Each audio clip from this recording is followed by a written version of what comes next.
Boxing King Media in association with Boxer, Ben Davison at a Katie Taylor press conference because two of your young starlets have signed up with Eddie Hearn. Yeah, exciting times ahead. I know Eddie's been talking about in the press that he wants to progress them quickly, but obviously I'm guessing all the decisions are going to be made by yourself. So what's the realistic goals for both of them?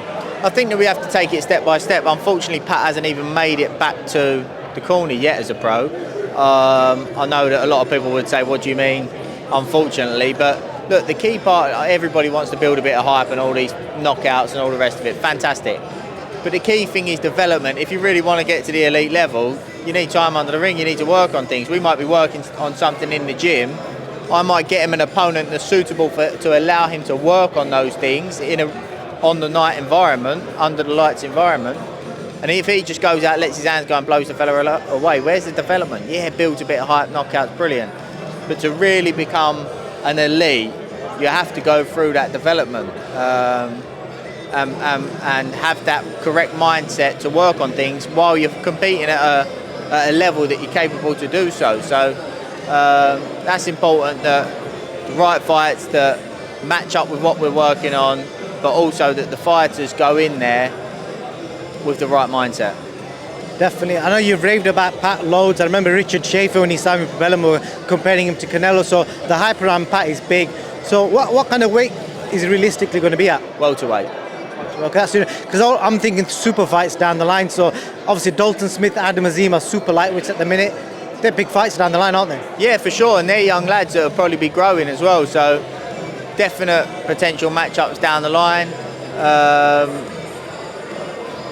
What I would say is for Pat, we're looking at, what should be the elite level. I'm going to put you on the spot. Because when I think of UK prospects, the two names I mentioned to you there, and obviously Pat as well, what separates Pat from them two? I would say Adam Azim, we haven't had a chance to see too much of him. But again, young, so loads of time to show that. Not to say it's not there, might be there. Looks like an intelligent fighter from what I've seen so far. His knockouts haven't just come from just letting my hands go. He's actually set traps to create those endings. Dalton Smith, very composed for a young fighter. Really enjoyed his last performance. I thought he looked fantastic. Some great subtleties in there that you often see from more of a veteran type fighter. So yeah, I think both of those guys got massive futures ahead. One thing I'll say that stands out from Pat for me is not only his physical attributes, but his ability to process while in the ring at that speed is something that's very unique. Interesting. I knew that'd get you thinking. So when you lean your head back, I know you're thinking. So I also wanted to ask you about, I think when I spoke to you at your gym a few weeks ago, there wasn't a lot of information out about the whole CONOR BENN situation. But from yesterday, what Eddie's suggested is contamination. But obviously you're seeing the backlash online as well. If it's contamination, has it got in his system in the first place? Conor's now giving up his boxing license. What do you make of it all now? Again, still as I was saying before, not all the facts are out there, so I'd be making an opinion on assumptions, and I think that's wrong. I think that itself makes my opinion worthless because it's based on assumptions rather than actual facts. So I think that unless or until the facts come out, then it's not really right to have an opinion. Fair play, Ben. Will Coley, his fight got cancelled last minute due to an opponent issue. When can we see Will back out? News coming on that probably next month.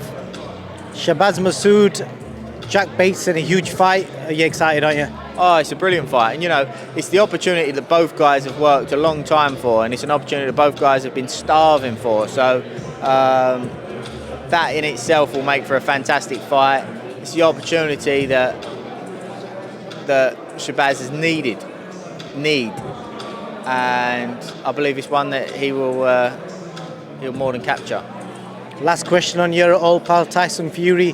Are you interested in the Chisora fight, and what do you make of Tyson picking Chisora? The issue is, in my opinion, that fight on its own, if we was to say that fight's replaced the Usyk fight, what good's that? fully understandable. Zoom out a little bit and put it into context. The reality of it is, Usyk wasn't available in December. He's going to be available early part of next year. It's a tick over so that we can see that fight for Tyson. He wanted to box in December, but it's a tick over just to see him through, and that fight will be made in February, March with Usyk, which, when you zoom out a little bit and put it into context, I don't see anything wrong with it.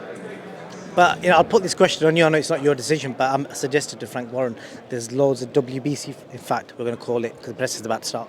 No problem.